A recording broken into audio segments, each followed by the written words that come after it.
going to be cleaning this from the inside up, and we do that by way of a rotary system. 100 RPMs, there's absolutely no comparison between this and the old wire brush where a guy has to go stand on the chimney and stuff it up and down. This obliterates creosote, but also it doesn't hurt anything. These things won't hurt anything. It's pounding against stone and it's flexible, so it's not going to hurt anything in the wood burning system. And also, we're able to go through many different angles and whatnot.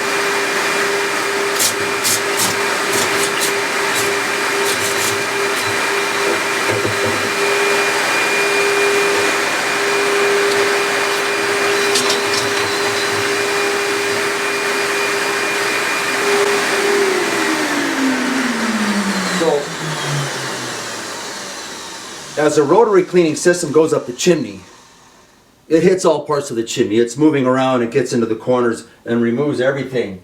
And while if there's any dust coming down, then our vacuum is powerful enough to not let it come into the house. And it keeps me from having to breathe it as well.